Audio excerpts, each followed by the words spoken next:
Bonjour à tous et bienvenue à cette table ronde du Vive Industrie 2021 qui cette fois-ci, contrairement à celle d'hier, se situe à l'IMA Evring, à Mérignac. J'ai à mon compagnie Franck Cazorang à ma gauche, directeur Evring, donc responsable équipe FFTG au laboratoire IMS. À ses côtés, François Doré de Sabena Technics, directeur général adjoint en charge de la stratégie et de l'innovation. À ma gauche, Samuel Bourri, CEO de la start-up Ublim. Bonjour. Bonjour à tous. Marc Bagur, moi-même, responsable développement Ducati. Éric Sinclair, à ma droite, président du groupe ACMO, situé à Blanquefort, aussi coprésident de l'association Aquitaine Robotics. Bonjour. Et à sa droite, Bertrand Mouton, maintenance manager au sein du groupe Merck, basé à Martillac. Merci à tous de votre présence, merci de votre participation pour cette table ronde sur la maintenance et l'industrie 4.0. On va essayer de confronter dans cette heure qui va se passer très rapidement donc les enjeux et l'évolution de la maintenance. Je vais commencer par rappeler un petit chiffre. On va aller très vite sur du contenu parce que j'ai la chance d'avoir des invités de très grande qualité qui m'ont abreuvé en préparation de cette table ronde avec énormément d'informations excellentes. Un petit chiffre donc pour placer un petit peu le contexte et la situation. 60% des entreprises n'auraient pas encore de GMAO. Donc, on imagine, face à ce chiffre, comment organiser finalement la maintenance au sein de nos organisations, au sein de nos entreprises. Alors, une fois qu'on a dit ça, on a tout dit, on n'a rien dit en même temps, puisqu'on va essayer de dérouler finalement tout ce sujet, en commençant peut-être par décrire la mutation actuelle, puisqu'on est dans une période de bouleversement, évidemment, hein, je ne vous apprends rien avec la crise du Covid que nous traversons.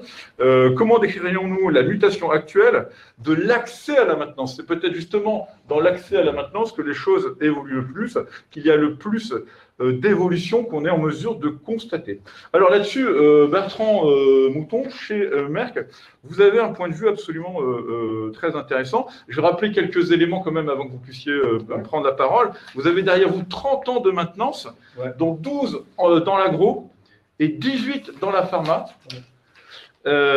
Superviseur de maintenance chez Merck depuis 2015, responsable de maintenance depuis 2017. On rappelle que Merck, c'est quand même 56 000 employés sur la planète. Donc, 3 domaines majeurs, la santé, le healthcare, le life science et le performance matérielle. Alors, comment décririez-vous la mutation actuelle de l'accès à la maintenance? Concrètement, aujourd'hui, sur la maintenance, on s'est aperçu que sans définir un socle et une méthode, on ne pourra pas construire la maintenance et tout ce qui tourne autour en termes de préventif, curatif et conditionnel. Aujourd'hui, nous, on a commencé à se remettre en question sur toute la méthode en définissant vraiment une politique de maintenance, des procédures de maintenance, ainsi que tout un panel de procédures pour pouvoir construire le contrôle de l'obsolescence, le contrôle de nos activités. Et après, au-delà de ça, on a aussi construit avec la GMAO, on s'est dit que l'outil était un petit peu obsolète aujourd'hui, donc il fallait le complémenter. Et pour le complémenter, on a construit nous-mêmes des outils de planification, d'organisation et de suivi de la maintenance avec les propriétaires des équipements. Parce que le problème, c'est qu'on a deux interlocuteurs, on a le client et nous, l'acteur, en fait. Et donc, il faut qu'on puisse coordonner en fonction des opérations de maintenance l'activité et planifier l'activité. Aujourd'hui, on se retrouve confronté à la difficulté de planifier l'activité parce que les équipements ne sont pas forcément disponibles et il faut changer son modèle de maintenance. Et pour changer son modèle de maintenance, il est vrai qu'on s'oriente petit à petit sur le conditionnel, c'est-à-dire qu'on préfère écouter la machine plutôt qu'aller intervenir de manière planifiée, systématique. Et on se retrouve avec des coûts beaucoup plus abaissés, puisque si on est sur du conditionnel, on va analyser les tendances des équipements, analyser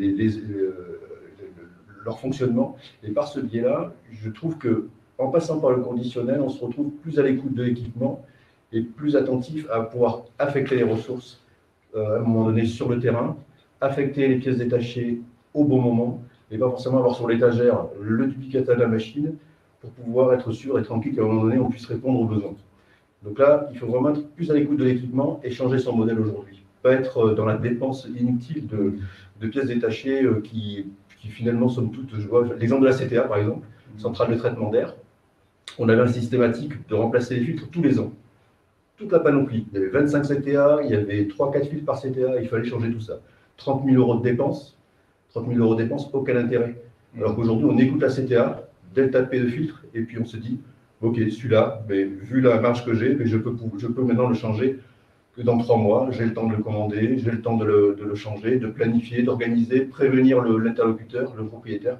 Et de là, après, on se retrouve beaucoup plus souple dans notre manière de gérer les ressources, la dépense et l'équipement et son arrêt. Effectivement, c'est une évolution positive majeure. Alors, Éric Sinclair, vous êtes dirigeant du groupe ACMO, donc cet acteur régional dans la maintenance, l'automatisation, la robotisation pour l'industrie. Et vous lancez à l'occasion du Vive Industrie donc une solution de maintenance connectée qui s'appelle TechView, c'est ça? C'est ça. Et vous avez aussi un point de vue très intéressant sur ce constat que vous faites sur les mutations de la maintenance, qui sont, vous me dites, votre quotidien depuis plus de 25 ans. Qu'est-ce que vous constatez à votre niveau alors? Alors, pour compléter ce que disait M. Mouton, sur l'aspect effectivement conditionnel, qui est une tendance lourde, il y a vraiment 2 tendances de fond. La première étant l'augmentation de la complexité technique des équipements. Les équipements industriels sont de plus en plus complexes, de plus en plus technologiques, et ils intègrent toutes les dernières technologies l'informatique et de toutes les technologies numériques. Alors même que les équipements globalement vieillissent, ça c'est une tendance lourde, donc il reste des vieux équipements. On a des équipements en parallèle plus complexes, donc il faut marier les technologies très anciennes de la mécanique avec toutes les dernières technologies. Les deuxième tendance de fond, en fait, c'est une pénurie de talents dans nos métiers de la maintenance, que ce soit en tant que prestataire. Je pense que quand on est dans les entreprises industrielles, c'est pareil. On a beaucoup de mal à recruter, beaucoup de mal à attirer les talents dans les métiers, dans les filières techniques, ça c'est pas nouveau, et dans la maintenance en particulier. Donc on est pris en effet ciseaux, en fait, entre ce besoin de plus en plus de compétences techniques et puis cette difficulté d'accès au talent, alors même que la demande, c'est de faire du juste nécessaire, c'est de faire du conditionnel. Oui, tout à fait. Alors François Doré, donc de chez Sabena Technique, vous n'êtes pas très loin d'ici, si je. Non, c'est de l'autre côté de la rue. Voilà. Vous m'avez aussi interpellé pour me dire que vous observiez aussi des choses très intéressantes, très positives dans la perception de la maintenance. Vous m'avez dit, la maintenance retrouve ses lettres de noblesse. Est-ce que vous voulez bien développer cette idée et ce constat qui va sans doute nous éclairer? Alors, je partage la difficulté aujourd'hui de recruter sur ces métiers. C'est un fait. Alors, la crise du Covid vient un peu perturber cet environnement, mais si on se projette un an en arrière, recruter dans le domaine de la maintenance aéronautique, c'était compliqué. Je pense que c'était pareil dans la maintenance en général. Mais finalement, si on prend un peu de recul, la société aujourd'hui évolue avec des grands messages de développement durable. Et qu'est-ce que c'est que la durabilité des objets? C'est leur réparabilité. Donc moi, je crois assez que dans l'avenir, là, on doit pouvoir recommuniquer un message positif sur notre métier, le métier de la maintenance, parce qu'on participe à ça. On participe à faire durer, puis faire de la surveillance plutôt que du planifié. C'est dans ce même esprit, c'est qu'est-ce que je peux faire pour faire que ma maintenance, elle soit plus durable, plus positive. Et je pense que ça va nous ramener quelque chose un vrai développement de notre image dans l'avenir. Complètement, moi je partage parce que, en fait, cette mutation, elle entraîne aussi l'internalisation de la ressource. Aujourd'hui, on se retrouve vachement, on travaille beaucoup avec des contrats, de la sous-traitance, etc. Et au bout d'un moment, on maîtrise plus notre maintenance. Et le fait de réinternaliser, justement, de pouvoir réparer les objets, réparer les moteurs, aujourd'hui, on les envoie à réparer. Aujourd'hui, on pourrait les réparer en interne, on pourrait faire des changements de roulement, et en fait, finalement, on se retrouve avec une deuxième ligne d'équipement aussi. Et on se retrouve avec une maîtrise de ce que l'on fait. On n'a plus besoin de dépendre d'eux. En autonomie. Est-ce qu'on est en train de dire que dans la maintenance, dans le monde de la maintenance, l'indice de réparabilité devient finalement maintenant un indicateur très fort pour les utilisateurs, pour les acheteurs, pour les clients, c'est ça? Enfin, c'est une tendance dans le grand public. Il y a eu une annonce il y a cette semaine là, sur de nouveaux indices de réparabilité. Je pense que c'est une tendance de fond dans l'opinion publique et de facto au sein des industriels. Enfin, moi, j'en suis persuadé. Donc, il faut changer son état d'esprit. Idée forte de la réparabilité. Et vous m'avez dit aussi qu'il y a un lien avec l'attractivité de nos métiers. C'est-à-dire finalement, devenir une industrie plus réparable, c'est devenir une industrie plus attractive, c'est ça? Effectivement, je pense que ça répond à des préoccupations de jeunes aujourd'hui qui sont plus sensibles que nous, on l'était quand on était jeunes, à des problématiques environnementales et durables. Et donc, la réparabilité, c'est la durabilité, et donc ça répond à des aspirations de jeunes. Et je pense qu'il faut jouer sur cette carte-là pour l'expliquer et attirer des talents. Tout à fait. Alors, Samuel aussi, à votre niveau, en tant que, de votre point de vue de CEO de la startup YouBlim, quelles sont les mutations que vous observez au sein de la maintenance et quelles évolutions aussi constatez-vous de votre côté? Moi, je suis tout à fait en ligne avec tout ce qui se dit ici, c'est-à-dire que la maintenance devient un sujet d'entreprise, puisqu'on a mécanisé, on a quand même amélioré les procédés de production. Par contre, on a transféré, je dirais, l'activité de maintien d'une infrastructure de manière assez stratégique, parce qu'avant, il y avait à peu près 80% d'agents de production et 20% de maintenanciers. Maintenant, c'est l'inverse. Les machines sont tellement complexes, il faut les maintenir. Donc, il y a plus d'ingénieurs et de techniciens de maintenance que d'agents de production. Donc, il faut attirer les talents, et c'est vital pour l'entreprise. Alors, ça devient une équation qui, j'ai une petite nuance par rapport à ce que vous disiez, internaliser la maintenance, effectivement, mais j'ai l'impression qu'il se passe quelque chose assez fort, c'est que la maintenance, ça devient une équation globale entre le fabricant, qui lui veut aussi effectivement apporter de la valeur ajoutée sur son produit, de la durabilité, comme vous disiez, François, mais il veut rentrer dans cette équation-là, c'est-à-dire comment se priver quelque part de son modèle d'obsolescence programmée vers un modèle de service.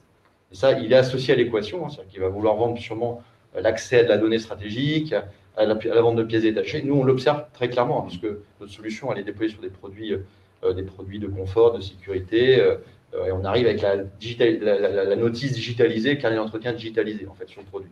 Donc, quelque part, les fabricants nous disent ça. D'autre part, les exploitants aussi nous apportent une vision qui est, moi, j'aimerais bien clairement que toutes ces données-là soient déjà disponibles, que je puisse, moi, les avoir, les garder chez moi, peut-être les partager avec mes sous-traitants. Donc là, il y a vraiment une équation de collaboratif autour de la maintenance, parce que quelque part, les marges se resserrent de plus en plus avec la mondialisation, et on doit arriver avec une solution qui coûte le moins possible, avec une durée de vie, une disponibilité la plus forte possible. Donc cette équation-là, elle reste à résoudre. En plus, par les temps où on voit bien que les menaces autour de la cybersécurité sont de plus en plus prégnantes et ont des impacts très flagrants, comme on le voit dans les hôpitaux de Dax. Et après, le deuxième aspect, effectivement, sur les talents, nous, on se positionne vraiment là-dessus, c'est-à-dire les nouvelles générations qui sont censées remplacer les sachants qui partent à la retraite veulent des requirements, on va dire, en termes d'outils et de process qui sont très visuels, très simples à utiliser, très ergonomiques.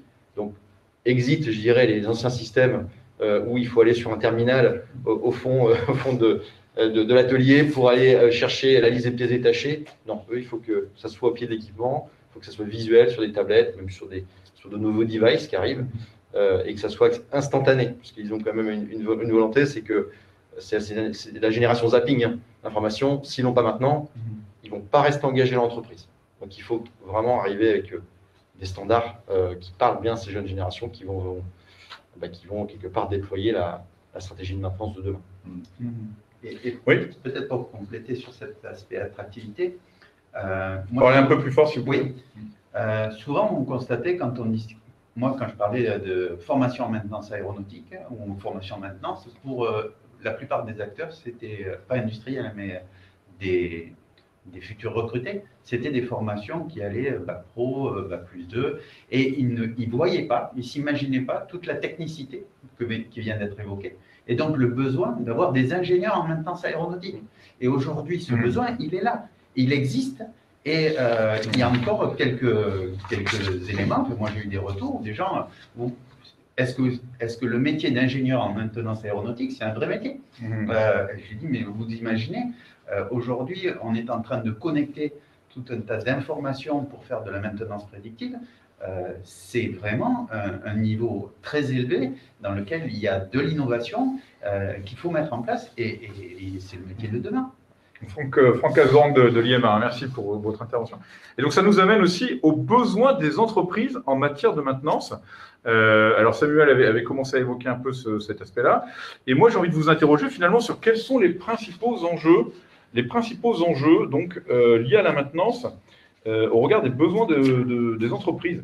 Bertrand Mouton, chez Merck, vous m'avez dit qu'il faut stopper le mode pompier. Est-ce que vous pouvez développer? Le mode pompier, c'est purement le curatif permanent, en fait, où on répond toujours aux besoins immédiats sans pour autant le résoudre. Donc il faut stopper ça. Je l'ai rencontré plus dans ma vie passée, où on était le roi du pétrole quand on dépannait la machine. Mais le problème, c'est que le problème revenait à chaque fois. Et ça ne rime strictement pas. C'est pas de la maintenance, c'est rien. Ça ne fait pas avancer les choses. Donc il faut stopper ce mode-là. Il faut aussi tuer les problèmes de telle façon qu'on n'ait plus cette récurrence de problèmes. Alors nous, ce qu'on a mis en place un modèle chez nous, on commence à le développer, c'est-à-dire qu'on va collecter au niveau de nos supervisions, on va y monter toujours dans l'optique de l'industrie 4.0, c'est d'utiliser les données de nos supervisions pour collecter les données et y faire une hypervision. Et donc de cette hypervision, collecter la donnée, travailler la donnée, mesurer la donnée, la compiler de telle façon qu'on connaisse les récurrences de nos pannes, et de ces récurrences de panne, faire les top 10 en fait, de nos récurrences de panne pour pouvoir tuer les problèmes et ne plus les avoir. Mais vraiment complètement supprimer ces problèmes-là et avoir après, de telle façon à supprimer tout ce backlog de pannes dormantes qui soit elles nous enquiquinent ou bien elles polluent les systèmes de données.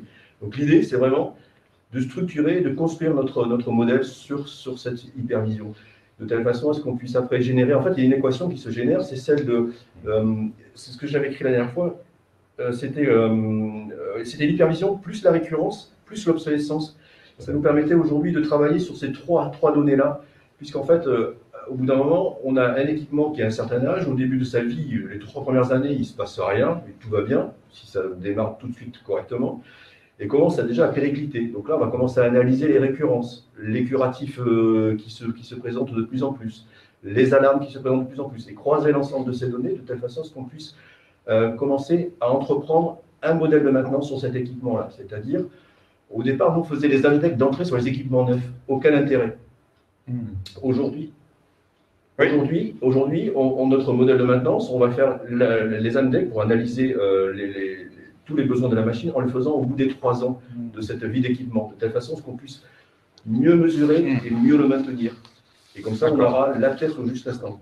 Donc des enjeux économiques et organisationnels finalement. Alors je crois qu'il y a une question, c'est ça? Alors justement, comme on vient d'introduire la notion de 4.0, donc il y a une question des participants, c'est quelles nouvelles compétences pour les techniciens 4.0? Nous avons pas mal parlé de technique, alors maintenant nous allons essayer de faire le lien avec les compétences. Oui, tout à fait. Alors ça, c'est un petit peu la table ronde d'hier, j'ai envie de dire au public, cher public, suivez les tables rondes précédentes. Mais sur les compétences liées aux techniciens de l'industrie 4.0, alors nous, on est plutôt chez les maintenanciers. Hein. Donc, je ne sais pas, chers participants, est-ce que l'un d'entre vous a envie de répondre à cette question du public? Selon vous, on va dire les 3-4 compétences clés du maintenancier 4.0? Comme ça, au débeauté? Tout ce qui va toucher à la... Éric Sinclair, oui. Ouais, tout ce qui va toucher à la numérisation, au réseau. Et au réseau, voilà exactement. Ouais. C'est-à-dire que les machines sont connectées. Donc aujourd'hui, on ne peut pas dépanner un équipement si un équipement qui fonctionne et qui n'est pas en réseau, pour l'industriel, pour l'opérateur, ne fonctionne pas.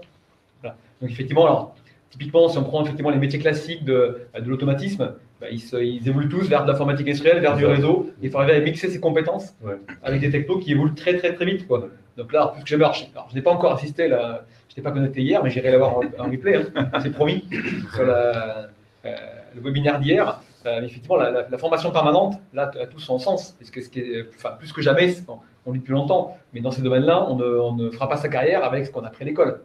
Parce que voilà, on a besoin de gens qui aient des compétences et qu'en plus, aient la capacité à évoluer et à travailler en équipe. Parce qu'en plus, là, on ne peut pas, personne aujourd'hui ne peut prétendre maîtriser toutes les technos présentes sur un équipement industriel. C'est impossible. C'est l'interopérabilité finalement que j'entends à travers votre propos, c'est ça? Alors, il y a ça. Alors ça, pour moi, ça fait référence encore à autre chose. C'est qu'évidemment, on a une foultitude d'équipements avec des protocoles différents. Et il faut en plus, effectivement, arriver à les faire cohabiter, à les faire parler entre eux. C'est encore un autre sujet. Très bien. Et donc, c'est peut-être une capacité d'adaptation. à des systèmes complexes. Et le rôle des centres de formation, c'est de leur présenter un système complexe et d'apprendre à se servir de ces systèmes complexes, de telle manière à ce qu'ils aient cette capacité de s'adapter sur un nouveau système ou un nouveau réseau, mais ils auront compris la philosophie globale. Tout à fait. Oui, une petite remarque supplémentaire.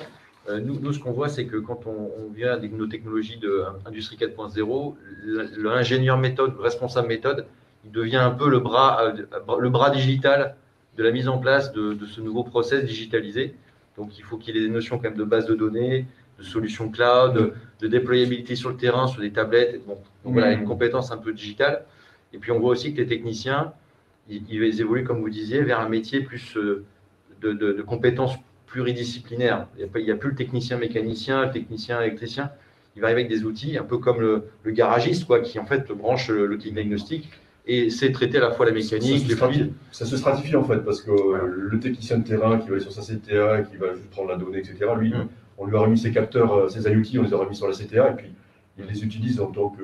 Voilà, lui, il n'a pas besoin de connaître le réseau n'importe quoi, lui, il a le résultat. En fait. C'est ça. Et après, il y a ceux qui installent, et notamment, il y a ceux qui installent et qui coordonnent. Il y a la partie méthode, comme vous disiez, et la partie méthode qui est importante, puisqu'elle est liée à la GMAO, elle est liée aussi à l'utilisation des outils, par exemple les outils digitaux comme les tablettes, etc., pour pouvoir faire une maintenance instantanée sur le terrain, plus attendre de remplir un ordre de travaux en fin de journée. Donc là, il est online en fait. Et puis, il y a effectivement les automaticiens et les les informaticiens industriels. Aujourd'hui, on arrive, nous, à copier cette compétence-là chez Merck. On a réussi à avoir 4 ingés Automs et InfoIndus qui touchent un petit peu à tous les systèmes et qui maîtrisent bien tout le périmètre de la supervision, justement, et de ces données-là et du réseau. Et là, c'est très, très souple d'avoir ces compétences à l'interne, parce qu'on est beaucoup plus réactif. Est-ce que Bertrand Mouton, ce que vous êtes en train de me dire là, est-ce que c'est pas une façon finalement de réagir et de résister à ce sentiment de subir la maintenance qu'on connaît tous dans les entreprises, dans les organisations?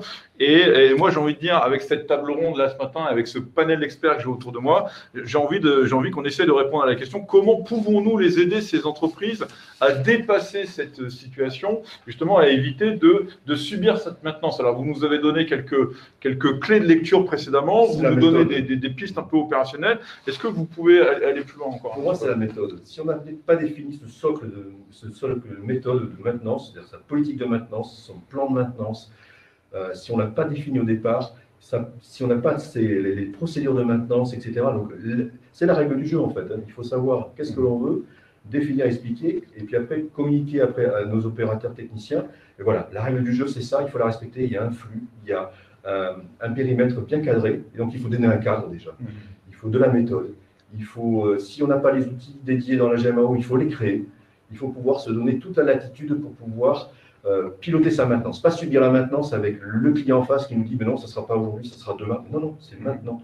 C'est maintenant. Alors qu'on sait très bien, en connaissant les plannings de production, qu'on peut se caler à ce moment-là. Donc il faut avoir cette volonté d'imposer son rythme de la maintenance et vouloir être le maître du jeu et montrer aussi qu'on est crédible aux yeux de la qualité, de l'assurance qualité, parce qu'on est toujours contrôlé à ce niveau-là.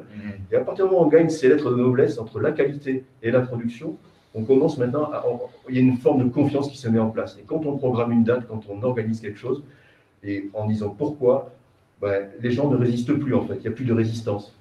On peut imposer ce rythme de maintenance et puis rester crédible. Oui, c'est intéressant parce que ce que vous êtes en train de nous dire en filigrane, c'est que la qualité de la maintenance, elle est aussi dépendante finalement peut-être de la qualité d'échange ou de dialogue qu'on va avoir avec la direction, avec l'assurance qualité, c'est ça? Complètement, puisque avant, la machine est en panne, on se sentait toujours agressé, donc on faisait toujours face avec l'interlocuteur, la direction ou bien l'utilisateur. Donc ça, il faut le stopper. Ok, ça peut ne pas marcher, on va comprendre pourquoi et on va agir en conséquence pour que ça ne se reproduise plus. Donc il faut changer son mindset en fait et avoir une autre mode de communication. Et tout doucement après, comme ça, cette confiance se met en place et après on peut déployer justement nos nouveaux outils, nos nouvelles politiques de maintenance, nos nouvelles façons de faire et les gens boivent nos paroles et on agit en toute liberté. Et donc ces décideurs, ils vont nous écouter davantage si on est capable de prédire, j'ai envie de dire, d'aller dans le prédictif. Alors, maintenir, prévenir, prédire, jusqu'où peut-on aller? Moi, j'ai envie de vous poser la question, messieurs, avez-vous des exemples d'aide à la décision qui ont été particulièrement déterminants et signifiants. Alors Samuel, vous aviez dans votre escarcelle, je crois, quelques cas à nous partager. Sur le prédictif, on en est quand même assez très très loin, on va dire. Hein. Nous, les industriels qui en travaillent, ils sont plutôt déjà en train de référencer presque leur parc de machines. Souvent, ils ne connaissent pas, même les opérationnels sur le terrain, ils ont du mal à savoir où sont leurs milliers de presses, de moteurs, de pompes, dans quel état ils sont. Donc le premier truc que l'on fait, nous, avec eux, c'est quand on va taguer ces équipements, c'est déjà de faire une digitalisation, une remise au carré, on va dire, de la base de données qui, souvent, il y a une base de données dans une GMAO, mais qui n'est pas forcément représentative de ce qu'il y a vraiment sur le terrain. Donc, on digitalise l'état, la localisation, les références documentaires, on remet un petit peu tout ça au carré, ça c'est très rapide. Et une fois qu'on a cette donnée-là, on commence, et qu'on a passé notre système, on va commencer à suivre le cycle de vie de l'équipement. Et suivre ce cycle de vie de l'équipement, ce n'est pas que d'un point de vue maintenancier, parce que les utilisateurs font partie intégrante de ce qui se passe sur un équipement. Alors, on peut citer par exemple un petit exemple d'un respirateur, donc les respirateurs qu'on utilise dans les salles actuellement de réanimation. En Afrique, on se demandait pourquoi il y avait tout le temps des morts dans un hôpital à cause d'un respirateur. En fin de compte, ils s'apercevaient que la femme de ménage tirait la prise pour brancher son aspirateur, elle. Ah oui. On pouvait très bien dire, on avait un plan de maintenance qui était très bien défini, la machine était très bien entretenue. Le problème, c'est qu'en dehors du système de maintenance, il y avait quand même des parties prenantes. Le facteur humain, de la réalité. Le facteur humain. Donc, moi, je pense que avant du prédictif, il faut effectivement quelque chose qui est beaucoup plus conditionné, qui va amener déjà au niveau de l'entreprise à intégrer aussi les utilisateurs. On parlait des utilisateurs tout à l'heure, mais l'utilisateur, l'agent de production ou l'utilisateur de la machine, lui, il est partie intégrante aussi de l'équation. Donc, notre système, ou en tout cas les systèmes maintenant intelligents, ils permettent de capter le taux d'usage, les déplacements, les mouvements, les vibrations, et toutes ces données-là nous permettent d'améliorer la connaissance de la durée de vie d'un équipement. Et même pour aller plus loin, après, effectivement, quand on fait du machine learning, du big data sur ces données qui vont intervenir, il va falloir quand même les traiter, ces données, mais d'un point de vue global. C'est-à-dire que pour que un exploitant d'un site industriel puisse se dire, tiens, moi j'ai 10 machines de levage, j'ai de la data sur 10 machines de levage, mais pour en faire du prédictif en termes de détection de panne, d'anticipation de panne, il va falloir quand même que je sois capable de partager cette donnée-là avec le fabricant. Parce que le fabricant, lui, il en a des dizaines de milliers, et cette data-là va être beaucoup plus fiable en termes de prédictif si elle est remontée d'un point de vue névralgique vers le fabricant ou quelqu'un qui a un peu une espèce d'autorité de quelque part, la connaissance du modèle de la machine. Pour ces fabricants, après, effectivement, on peut se poser la question de la légitimité de partager de la donnée stratégique avec ces fabricants-là. Peut-être on en parlera, François. Mais c'est, à mon avis, c'est ces sujets-là qui vont amener du prédictif.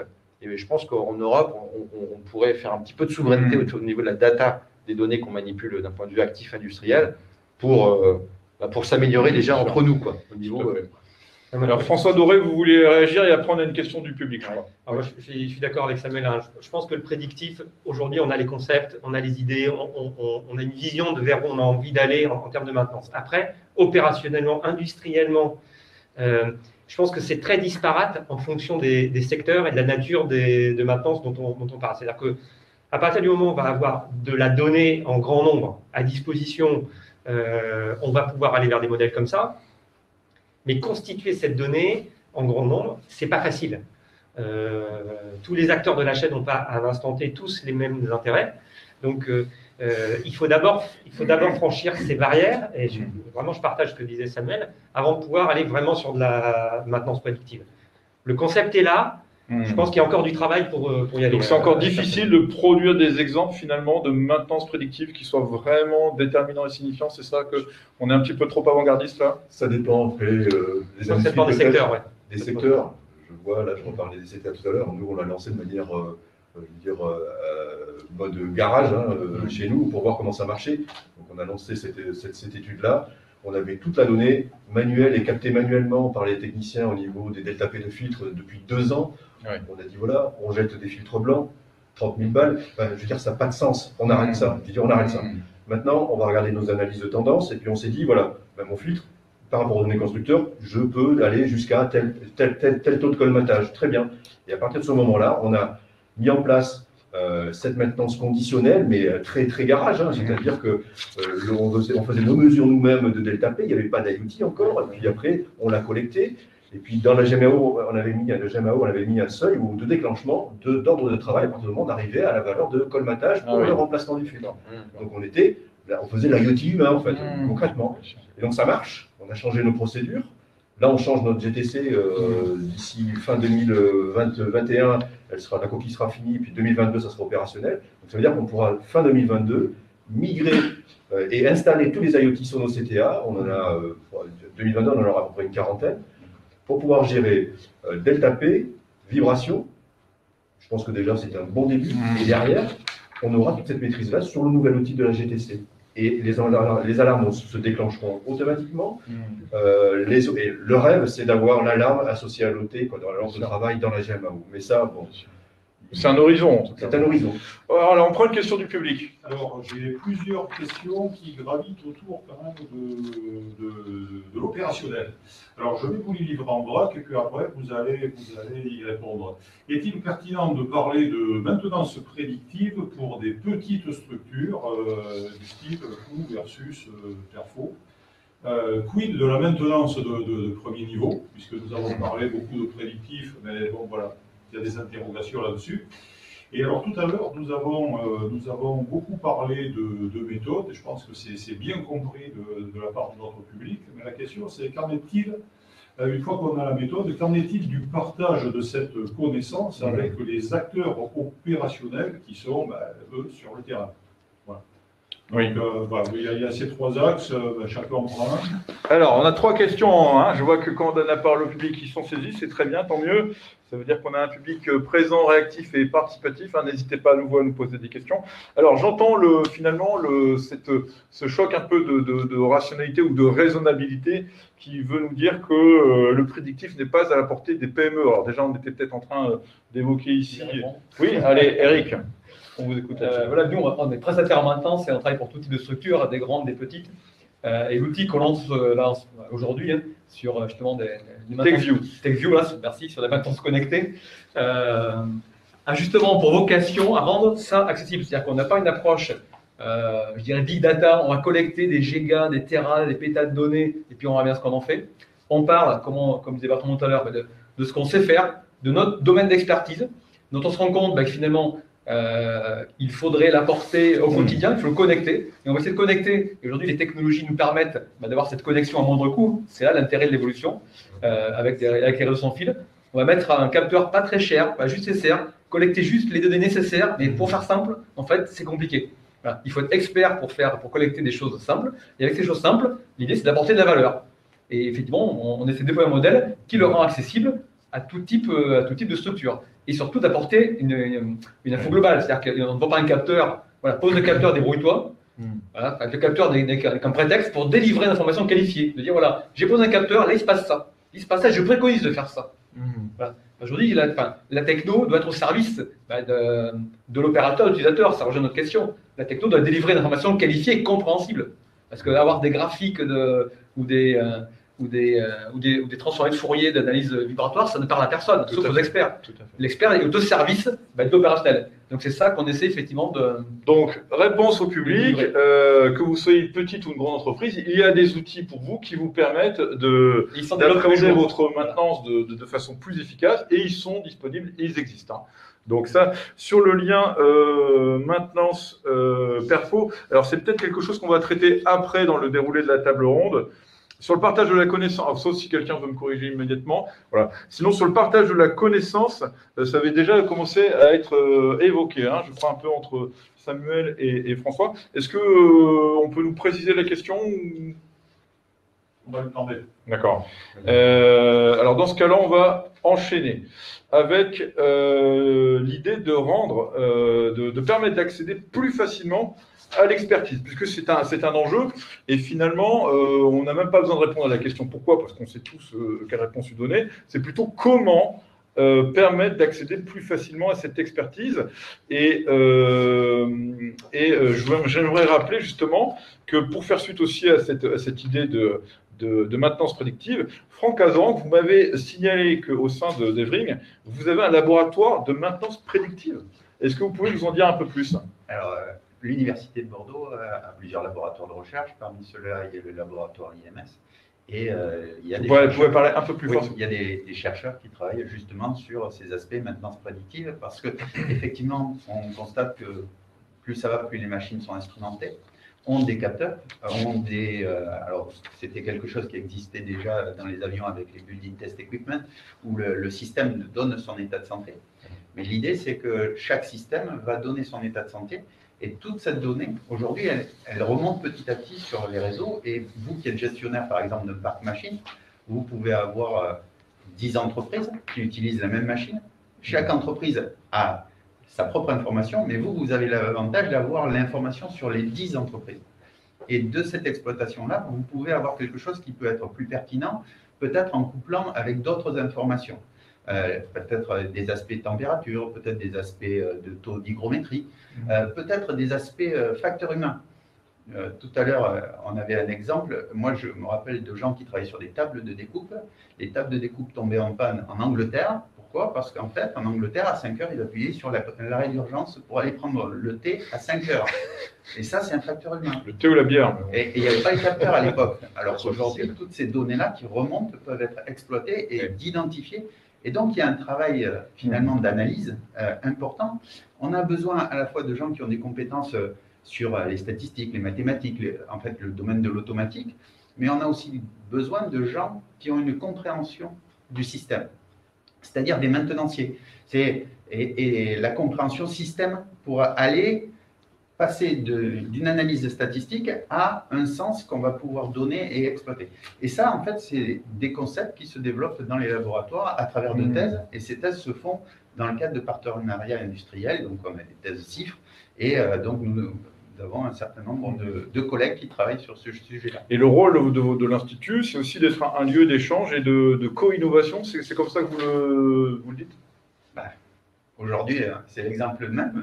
On a la chance d'avoir cette magnifique table ronde et d'échanger sur qu'est-ce que sera la maintenance de demain et comment on peut travailler ensemble et comment on peut à la fois marier des réflexions amont et puis des besoins présents et travailler donc ensemble, main dans la main.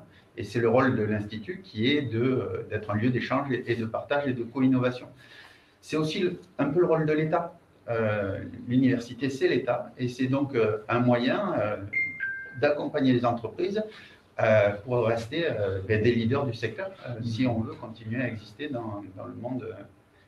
Ça me fait plaisir parce que finalement, on est en résonance par rapport à ce que vous disiez, parce que nous, chez Merck, on a mis en place depuis le début de l'année, c'est une réflexion qui s'appelle le laboratoire des idées et de co-création. Et en fait, on se voit avec les méthodes, les responsables automatiques de Linux, les responsables process, le planificateur et puis notre partenaire de sous-traitance, parce qu'on a la sous-traitance avec SPI, et on se voit et on fait un brainstorming sur nos besoins, qu'est-ce qui nous manque, qu'est-ce qu'on veut, comment on veut y aller, quels sont les freins, quelles sont les solutions, quelles sont les idées.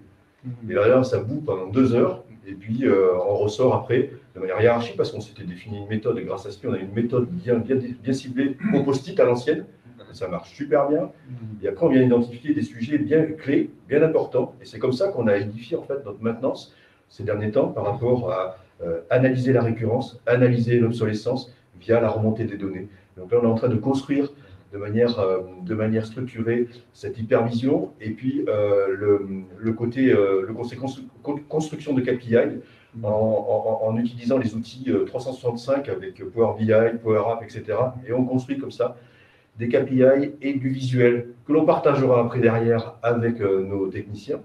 Donc là, on va générer des affichages en atelier de ce qui se passe, comment ça évolue, des mesures, des choses vraiment caractéristiques qui intéressent leur métier. Et là, tout le monde sera au fait. Parallèlement à ça, il y aura un split de l'écran avec l'ensemble des alarmes qui remontent pour qu'ils puissent suivre leur activité.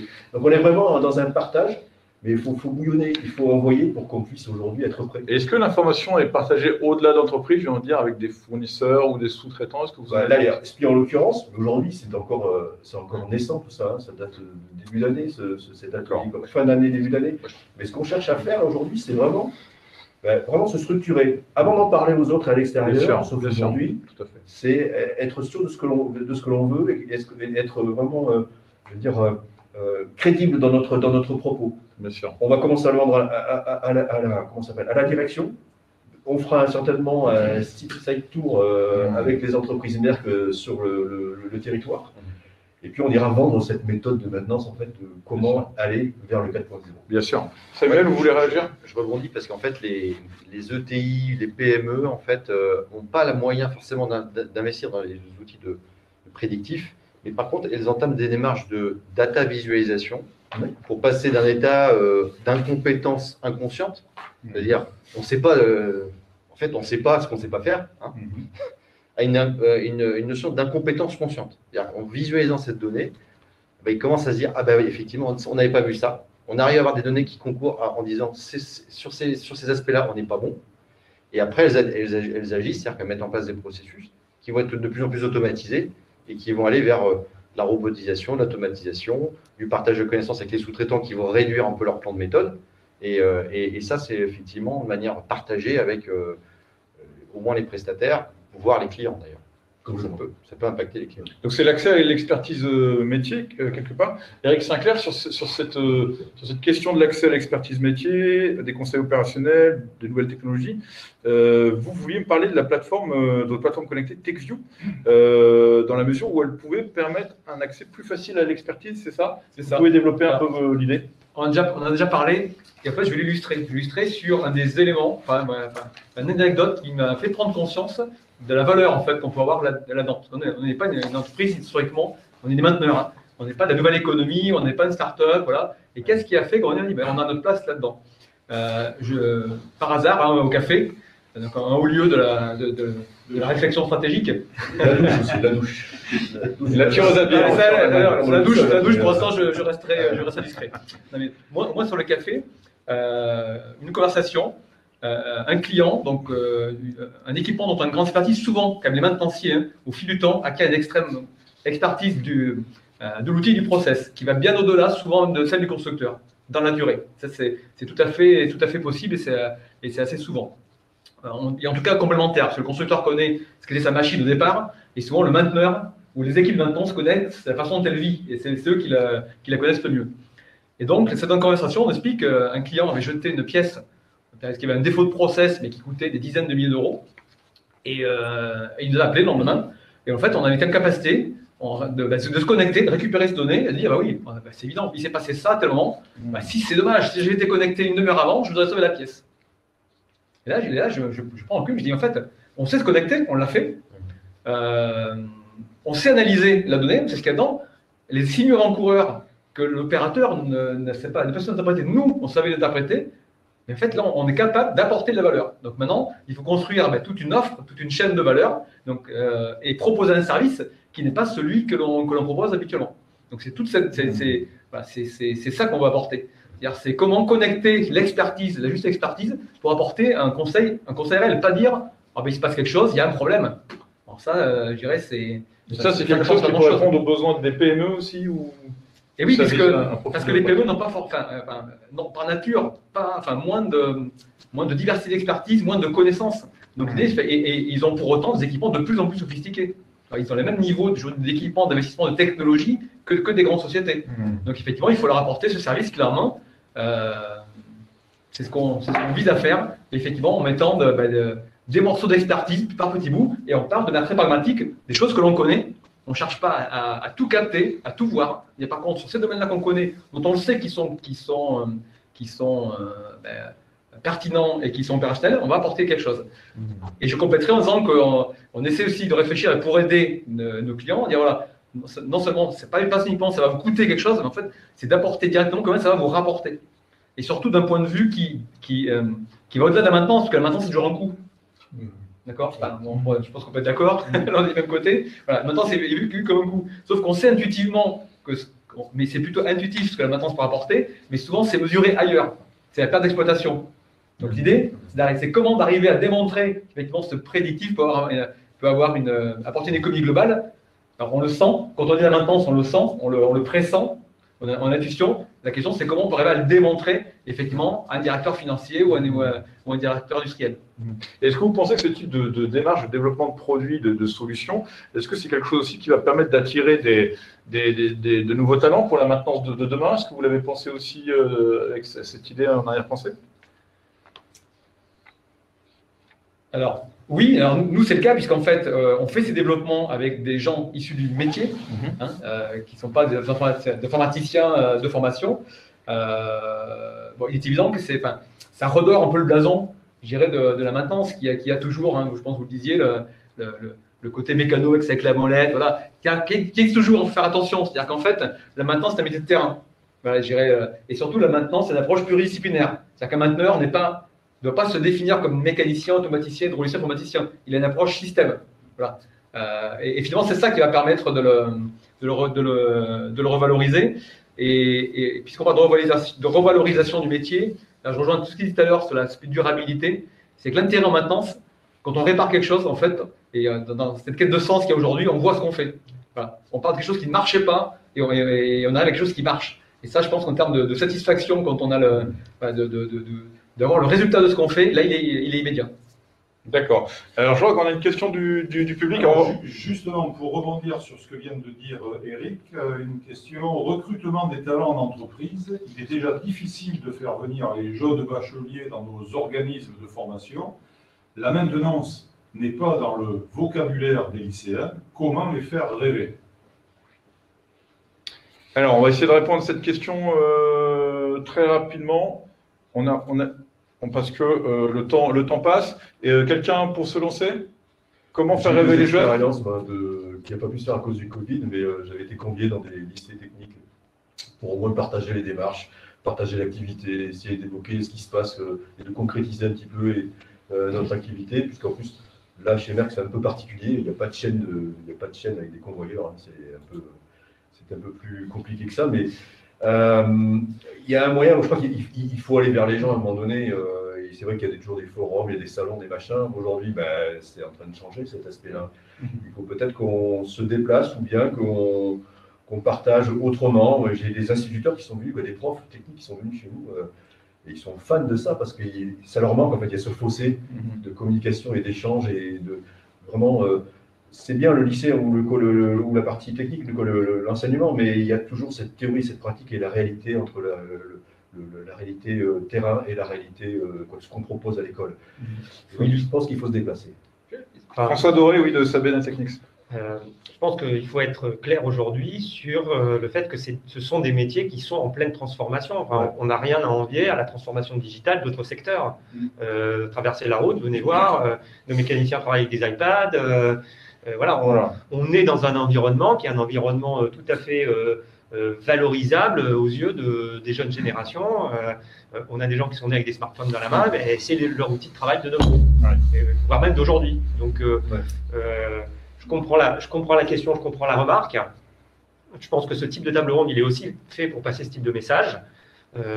C'est une industrie qui est en pleine transformation digitale, très concrètement. On reviendra peut-être sur les motivations qui nous tout à fait. Voilà la réponse au public. Moi, je pense qu'il y a, pour compléter, ce que vous disiez, François, tout à l'heure, est intéressant. C'est-à-dire que là, maintenant, c'est une composante de la durabilité, de la responsabilité, puisqu'on augmente la durée de vie d'un asset. Donc ça, il faut vraiment le véhiculer. Il faut dire, les jeunes qui arrivent sur ces fonctions-là, c'est des super-héros. Ils vont dépanner un utilisateur sur place. Ils sont équipés quand même de tout un tas d'outils multifacettes pour améliorer non seulement le service à l'usager, mais en plus l'état de santé d'une infrastructure qui va moins polluer, qui va être plus durable. Qui va de la réalité augmentée, de l'intelligence artificielle, bien sûr. Des big data, d'une connectivité très très forte, un accès à des informations stratégiques de l'entreprise. C'est des super-héros au même titre que la police nationale qui va intervenir quand même sur un site qui est potentiellement dangereux, avec des procédures de sécurité à respecter. Et puis intervenir très vite dans le feu de l'action parce que il faut juste étouffer C'est des groupes d'intervention technique finalement, quelque part. C'est ça l'idée qui viennent, Ouais, enfin, moi, sauver des organisations. C'est un peu ça. Voilà, moi j'ai mon point de vue start-up, mais moi je vois ce que nos clients vivent et effectivement, il faut avoir une promesse qui est à la hauteur, c'est-à-dire on a aussi pour vous c'est sexy quoi, on a quasiment votre kit prêt à l'emploi. Regardez, mettez votre casque augmenté, on a déjà investi en amont sur vous. Il y a beaucoup de recherche et de développement dans le sujet de la maintenance. Et quelque chose qui peut aussi attirer les jeunes, c'est l'idée que la maintenance devient de plus en plus collaborative. Ça, on le voit tous dans nos métiers et nos entreprises. Mais est-ce que cette collaboration, finalement, c'était aussi la question qu'on s'est posée en préparation de cette table ronde, est-ce qu'elle ne représente pas un danger pour les anciens modèles économiques, où il y avait un peu plus d'opacité, où c'était un peu plus construit en silo? Éric Sinclair, vous m'aviez fait une réponse là-dessus. Mon réponse, elle est générale. C'est-à-dire qu'il n'y a pas un métier, il n'y a pas une activité qui échappe, je dirais, à la remise en cause de son modèle économique. Ce que l'on fait, nous, en proposant une solution connectée, relève de ça. C'est-à-dire qu'à un moment donné, on peut tous les secteurs d'activité, y compris les plus protégés, peuvent se faire ubériser, pour employer un terme à la mode. La maintenance n'y échappe pas. Donc, il faut prendre sa part. Voilà. Donc, après, il faut y trouver sa place en fonction de qui on est. C'est ce qu'on essaie de faire, mais il n'y a pas un métier qui échappe. Aujourd'hui, se voiler la face en disant non, mais nous, on se sert des boulons, donc la technologie ou l'innovation, c'est pour nous. Personne n'échappera à ça. Voilà. Donc, je dirais, la réponse, elle est vraiment elle est générale, elle est une évidence. De toute façon, il n'y a pas une entreprise, il n'y a pas une activité qui ne sera pas touchée par ça. Alors, la formation, la maintenance, alors, c'est peut-être le moment dans la table ronde où il va y avoir un petit clash, entre guillemets. Je suis ravi de ça, vous vous en doutez bien en tant qu'animateur. Non, je plaisante. Mais parce que, donc, Éric, vous pensez vraiment que c'est normal, finalement, cette évolution de l'innovation poussée par les nouvelles technologies qui vient remettre en cause des modèles économiques. Mais de votre point de vue, Bertrand, vous pensez qu'il n'y a pas de danger. Vous pensez au contraire qu'on va gagner du temps de traitement de la donnée. Est-ce que vous êtes finalement complémentaires ou est-ce qu'il y a une opposition de point de vue? Puis après, on écoutera Franck. Je pense qu'on est complémentaires, mais... Ah, dommage. Je plaisante. Non, mais c'est marketing. Là. Bien sûr, non. Mais c'est pour garder l'attention du public. On a un business en cours, je peux pas en parler. Non, le café de sucre. Et donc, non, moi, je pense que quand j'ai entendu collaboratif et je l'ai lu ce mot-là, je me suis dit c'est exactement ce que l'on fait et ce qu'on peut faire aussi avec nos partenaires. Bien sûr. Pour pouvoir aller dans le même sens. Si on ne rentre pas dans le même sens, le bateau il va jamais avancer. Donc il va falloir peut-être revoir cette moyenne de discussion. On peut ne pas être d'accord, mais on peut trouver le consensus qui fera qu'on sera tous en phase pour aller dans le sens de la nouvelle industrie.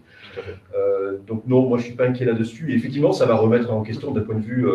je pense qu'économiquement, il va se passer quelque chose. On va aller forcément vers du gain. On va peut-être investir un peu au début, mais se faire mal. Mais après, on va ressentir les effets secondaires de cet investissement.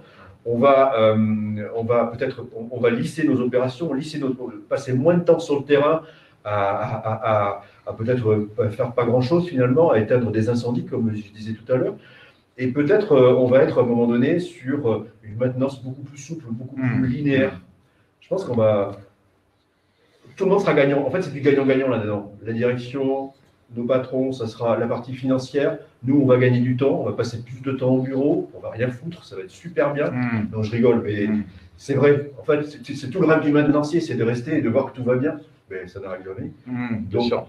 Nous, on tend vers ça. Et cet axe-là technologique va nous permettre déjà de pouvoir être moins sur le terrain, mais plus longtemps sur l'année, lisser à l'écoute de notre machine et faire ce que l'on fait, mais plus détendu. Ou alors augmenter l'activité, parce qu'après, les industries, nous, on augmente de surface, on prend 30% de surface en plus là, dans les deux prochaines années. Donc forcément, on va avoir du travail en conséquence. Donc nous, on s'est basé sur ça. On a anticipé, l'usine grandit, les surfaces grandissent, le nombre d'équipements grandit, je ne suis pas sûr qu'on ait plus de bonhommes, changeons notre modèle.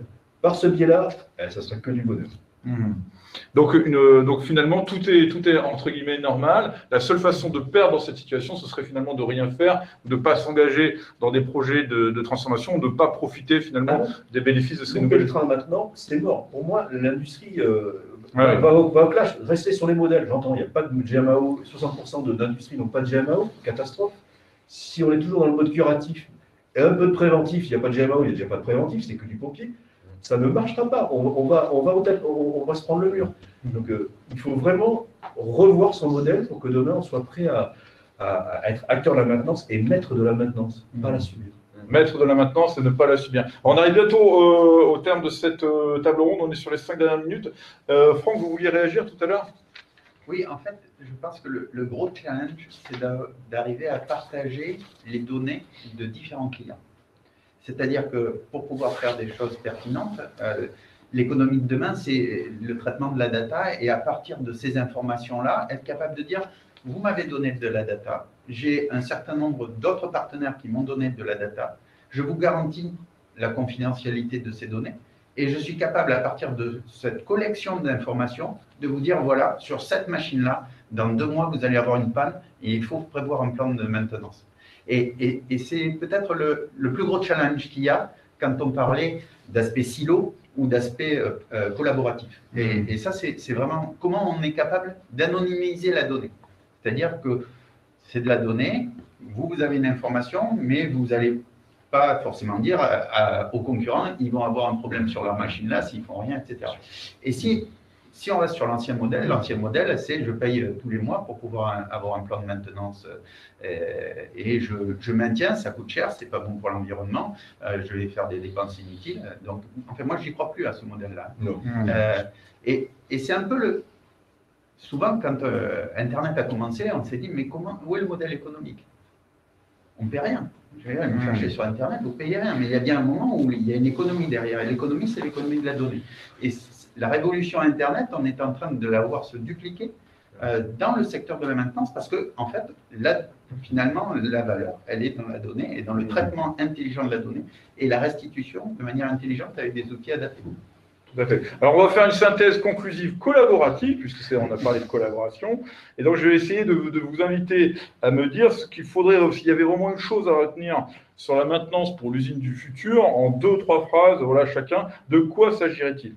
Alors, François Doré, vous m'avez interpellé en préparation de cette table ronde, vous m'avez dit quand même, c'est étonnant sur ce sujet quand même économique qui est la maintenance, qu'on ne rappelle peut-être pas suffisamment que c'est un business et qu'il y a des enjeux de performance. Je trouve que vous avez une vision très intéressante. Est-ce que vous voulez bien nous la partager? Oui, alors, il faut distinguer les différents cas de figure que l'on a autour de la table. On a un cas, par exemple, sur MEC, en fait, vous êtes au sein de l'entreprise où votre client, c'est votre client interne. Oui. En ce qui concerne la maintenance aéronautique, c'est un business en tant que tel. C'est-à-dire qu'on a des clients qui viennent nous apporter un avion dont on fait les opérations de maintenance. On a beaucoup parlé de maintenance prédictive, d'anticipation. Ça, c'est finalement le job de notre client, malheureusement. Nous, en tant qu'opérateurs de maintenance, l'avion, il est là, je ne peux pas revoir son plan de maintenance, il a été défini par un constructeur, je dois l'exécuter. Et donc là, c'est le deuxième niveau, en fait, sur lequel, à mon avis, il faut réfléchir. C'est comment, dans l'exécution de la maintenance, je suis plus performant. Et là, ça passe à nouveau par la digitalisation. Ça passe à nouveau par le 4.0. On a eu une expérience, enfin, c'est plus qu'une expérience, parce que c'est notre transformation actuelle et c'est notre nouvelle méthode de travail.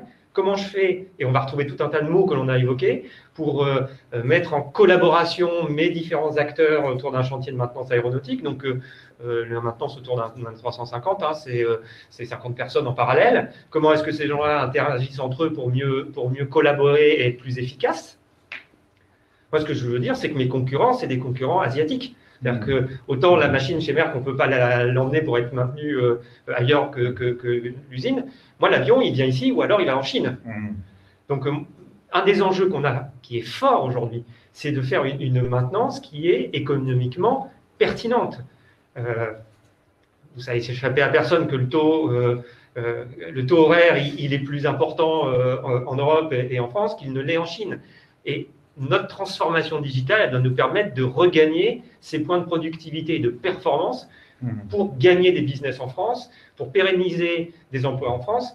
Et donc, nous, on travaille, et je pense que c'est un enjeu, en tout cas à notre point de vue, en tant qu'exécuteur de maintenance, qui est extrêmement fort, et on le fait en utilisant des nouvelles technologies pour réduire les temps d'immobilisation des avions, pour réduire la qualité de l'information, pour accélérer la supply chain.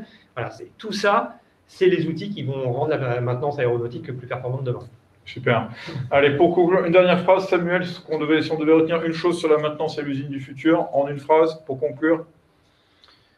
C'était déjà dit par François et tous les interlocuteurs. On est sur, il faut collaborer pour attirer les talents et puis opérer d'une manière beaucoup plus efficiente une maintenance qui est essentielle dans la société d'aujourd'hui. Collaborer pour attirer les talents. Eric? Dans ce domaine comme dans beaucoup d'autres, hein, c'est attention, il y aura toujours quand même à la fin des petits bonhommes qui seront sur place pour faire les choses. Donc la techno c'est bien, mais au service des humains, pas l'inverse. Ah, c'est pas mal, on tient des propositions de slogans. Et dans beaucoup de domaines, en fait, c'est rappelé, et je pense qu'il faut le rappeler sans cesse. Bertrand, en une phrase. Une phrase. Pour moi, elle ne passera que si on réfléchit bien à son modèle et si on définit la bonne méthode. Si on est rationnel, donc cette rationalisation, elle ne passe que par justement cette collaboration et ces discussions globales avec les interlocuteurs clés de la maintenance. Mais en tout cas, il ne faut pas louper le train, il faut y aller sur le 4.0, sinon... Merci. Franck, vous nous avez reçus ici, donc je vais vous laisser la phrase de conclusion en une phrase, la maintenance pour l'usine du futur. Alors, pour le secteur de la maintenance aéronautique, demain, c'est l'avion décarboné. L'avion décarboné, Et oui. donc, il faut penser la maintenance qui va avec. Et le process industriel aussi doit être au plus décarboné. Et donc, ça, c'est vraiment un superbe challenge pour les générations à venir. Super. Merci beaucoup, messieurs, pour votre participation.